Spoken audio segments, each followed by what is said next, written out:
Good morning, it's Deirdre here from lookatwhatimade.net, and today I would like to show you how to make a white daisy. It's part of a bouquet I'm making, three-dimensional bouquet that I am attaching to a hoop and will be hanging on my wall. So for this tutorial I'm using my 4mm Clover Amour hook. Look at my sparkly nails. And I'm using Yarn Smith's Pebble Haze DK. I'm going to, well, this is just to show you the ball band. I will be using yellow amber and marble. I'll put a link to the tools I'm using as well as a link to the pattern on my website, which includes the written pattern, which includes charts, in the description below.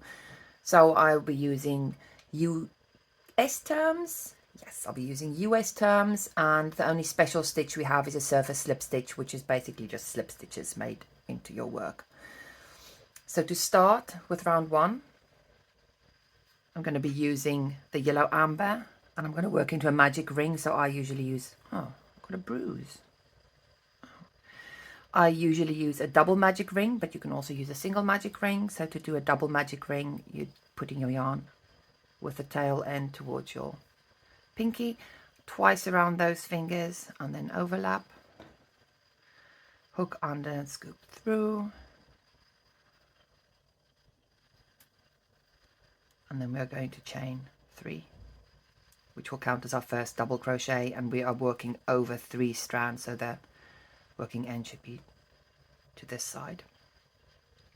Into that same magic ring we're going to do 15 DCs. Started raining now.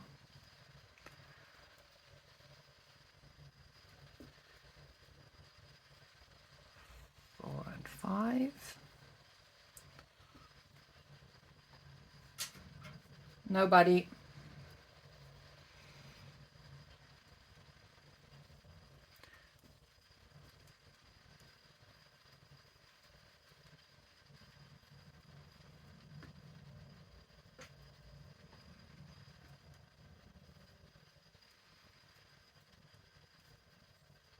That's 10.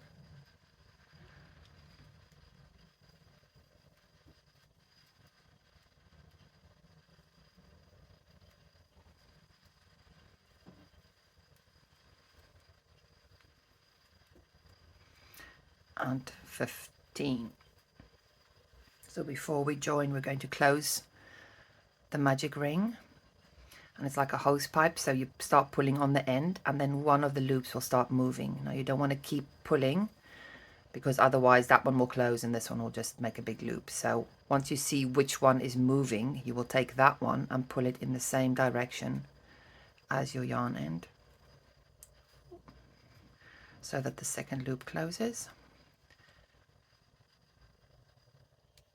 And then we will pull on the end to close that loop, and that just gives a more sturdy start.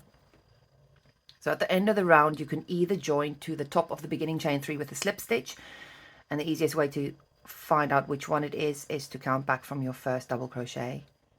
So the loop for that will be to the right of the post, to the left if you're left-handed, so that's the first double crochet, so that will be the top of the chain 3. So you can either join there with a slip stitch, so, or you can use the invisible join, which is what I'm going to do. So to do the invisible join, I'm going to cut my yarn, pull that all the way through, and then thread that onto a needle.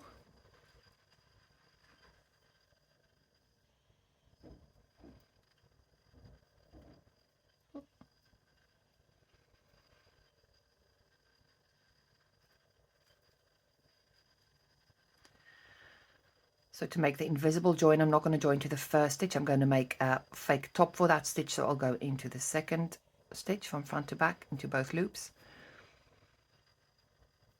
And then from top to bottom into that last stitch.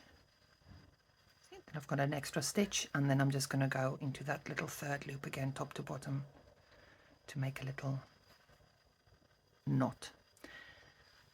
I can then proceed to work away those ends very well, especially the magic ring end. So once we've done that, we're ready for round 2. And in round 2 we're going to be making the first half of each petal. It'll be a bit weird, so we're going to make the first half of each petal in this round, and then we're going to come back and do the second half of each petal in the next round. So I've joined my marble, my white, and I'll join my yarn by making a slip stitch in any stitch around. Let's just through both loops. Chain 9. 1, 2, 3, 4, 5, 6, 7, 8, 9. We're going to make a slip stitch in the second chain from the hook, so not this chain. Second chain, working through the top loop only. Then we're going to single crochet in the next 6, also only working through one loop. 1, 2, 3, 4, 5,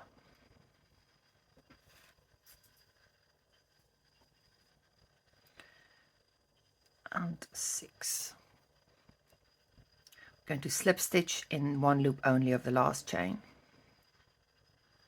so that will give us half a petal. And then this is where the repeat starts. We will slip stitch into the next stitch, chain 9,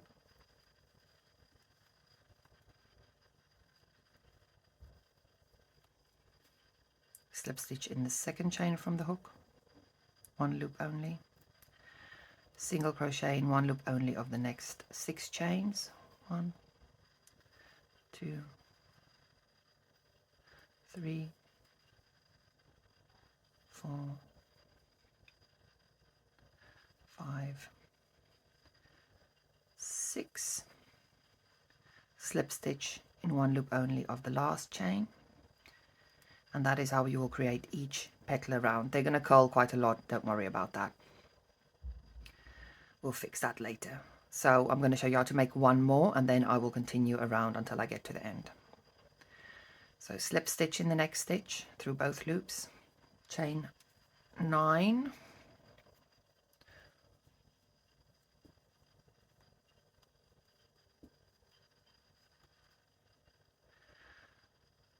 slip stitch in the second chain from the hook, one loop only, single crochet in the next 6 stitches, one loop only, 2, 3, 4, 5, and 6. Slip stitch in one loop only of the last chain. So I'm going to keep doing that until I have made 16 of these little curly whirlies. Right, so I've worked into each of the 16 stitches around. So I've got 16 petals, and it's a bit curly now, but like I said, once you block it, it'll be absolutely straight and beautiful. So now we're going to start round 3, where we will complete each petal, and the repeat starts straight away. So we are going to be making a slip stitch in that both loops of that first chain there.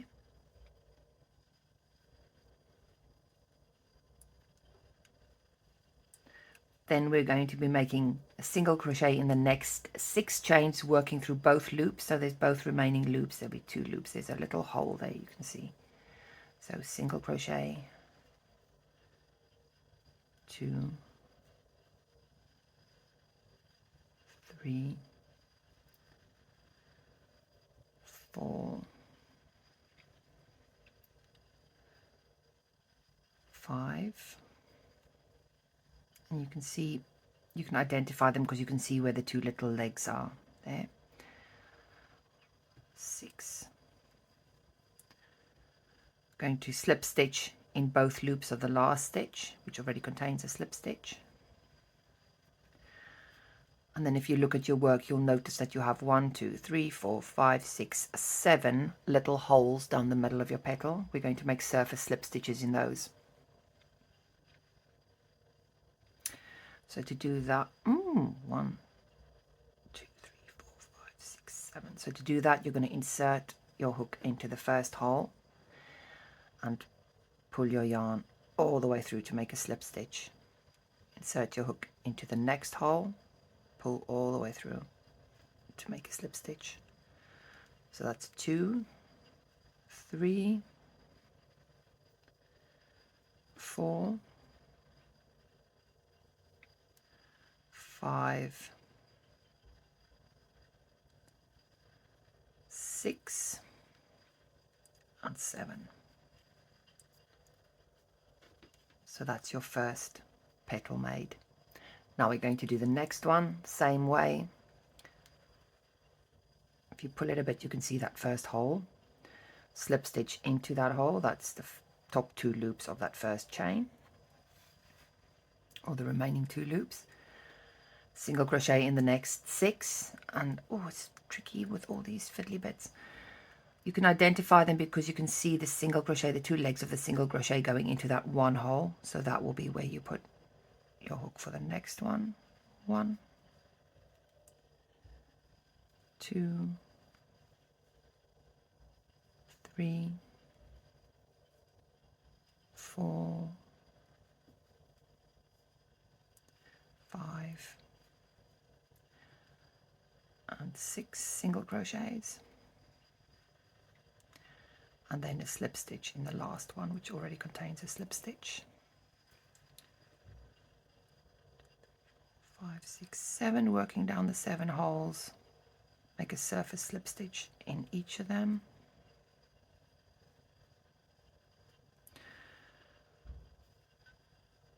3, 4, 5, 6,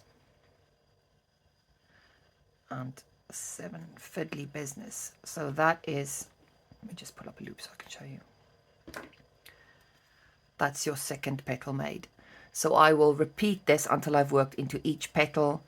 Be slip stitch in that first stitch through both loops, 6 single crochets through both loops, remaining loops, and then a slip stitch, working surface slip stitch down the 7 holes in the petal. And I'll continue to do that, and then I'll meet you back when I've done all of that. I've now worked into each of the 16 petals, and they are still a bit curly, but we're going to block them in a minute. I'm going to work away my ends, so I've just cut my yarn. Now you can feel free to skip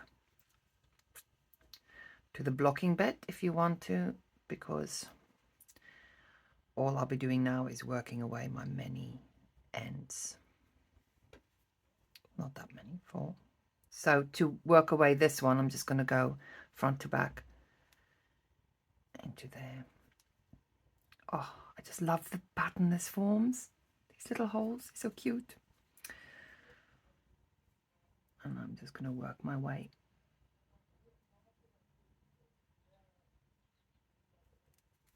up into one of the petals.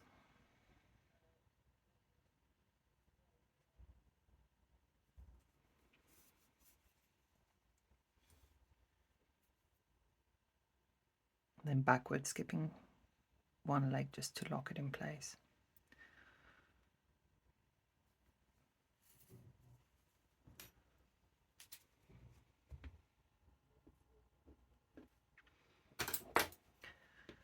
Probably the other most important one to show is working away into the magic ring, because if you don't do that properly, your ring can come undone.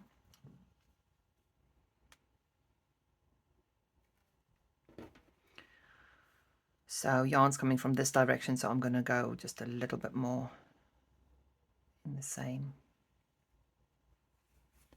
direction, and then I'm going to reverse, skipping that first leg to lock it in place.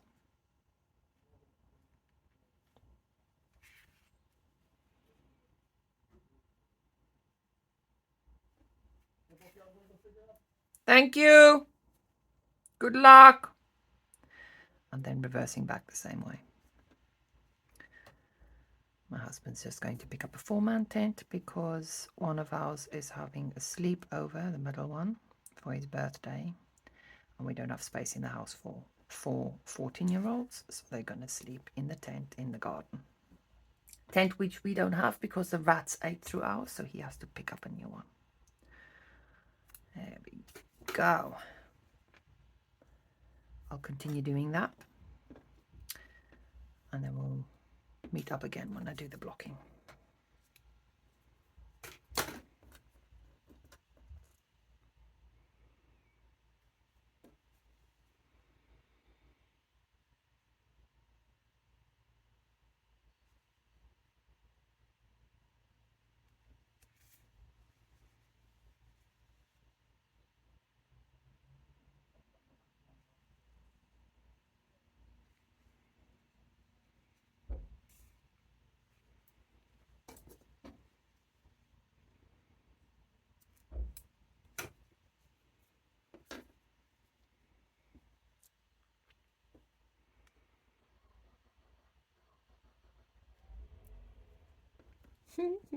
Don't know if you can hear that, but that is our new second-hand MX5 purring away. Ah, she's a beauty. We've called her Jenny.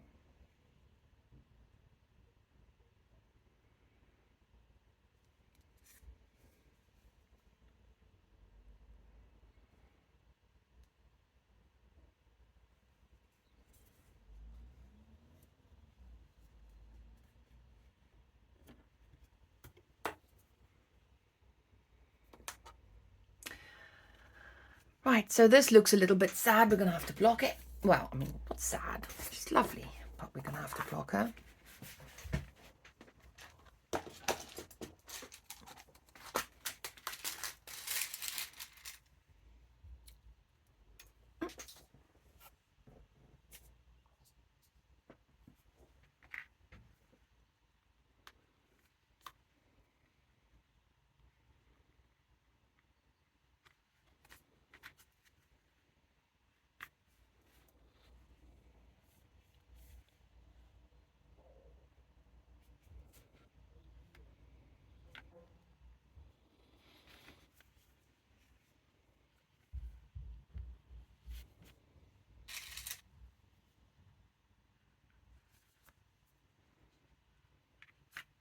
You can, of course, wet block, but I'm just going to steam block.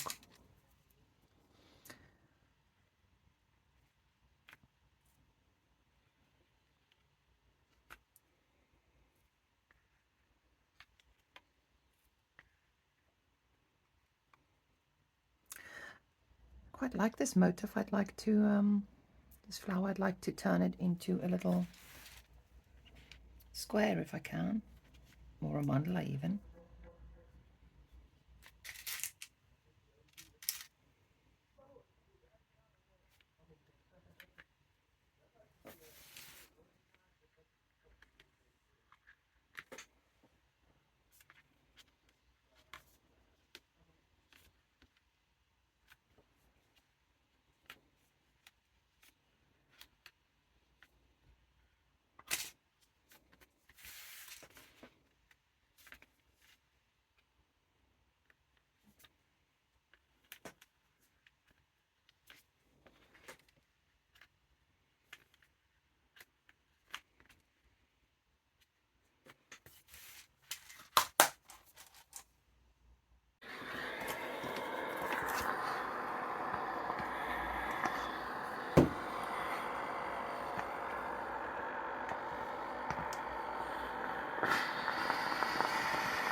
Okay, so I'm just going to leave that to dry for a little bit, and then we will unpin her and see the result.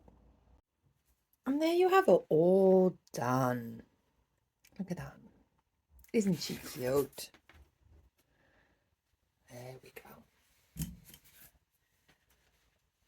And then this is what she looks like in the bouquet. Hiding a little bit. Maybe I shouldn't have put her with such tall flowers or textured flowers. There you go. Lovely little daisy. Thank you very much for watching this tutorial. I hope you have a wonderful week, and remember you can find the written pattern and chart on my website.